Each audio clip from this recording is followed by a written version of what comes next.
ഇസ്ലാമിക ചരിത്രത്തിൽ രണ്ട് രൂപത്തിലുള്ള നവോത്ഥാനമായിരുന്നു ഇമാം ഷാഫിഈ റഹ്മത്തുള്ളാഹി അലൈഹി നിർവഹിച്ചത്.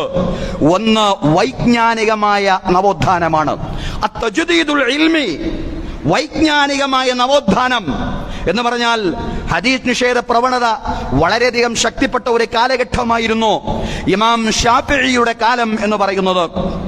ചിലർ ഹദീസിന്റെ പ്രാമാണികത തന്നെ നിഷേധിച്ചു.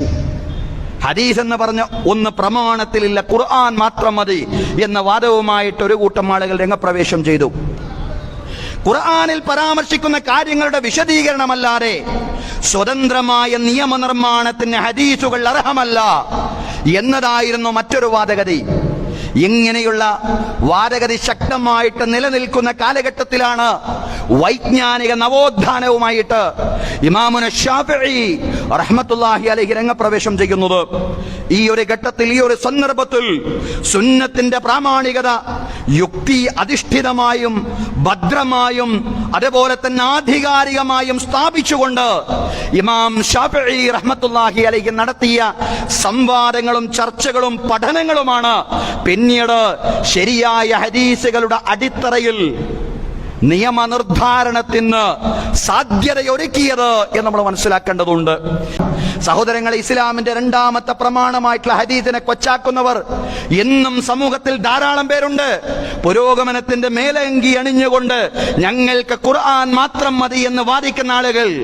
തീർച്ചയായിട്ടും ഇവിടെ ഇമാം ഷാഫിഈ നമുക്കൊരു പ്രചോദനമായി മാറേണ്ടതുണ്ട്.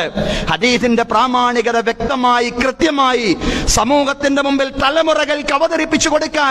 കാരണം ഹദീസില്ലാതെ ഖുർആനിന് വിശദീകരണമില്ല. സഹോദരങ്ങളെ, ഹദീസില്ലാത്ത ഇസ്ലാമിക ജീവിതമില്ല.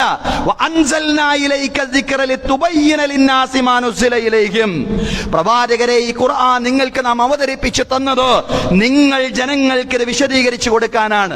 പ്രവാചകൻ സാക്ഷിയാണ്, ഖുർആനിന്റെ ജീവിക്കുന്ന സാക്ഷിയാണ് പ്രവാചകൻ എന്ന് പറയുന്നത്. പ്രവാചക ജീവിതം എന്ന് പറയുന്നത് ഖുർആനിന്റെ വിശദീകരണമാണ്. സഹോദരങ്ങളെ, ആ പ്രവാചകന്റെ വാക്കുകൾ, പ്രവർത്തനങ്ങൾ, മൗനാനുവാദങ്ങൾ, പ്രവാചകന്റെ ജീവിതം, അതാണ് ഹദീസ്.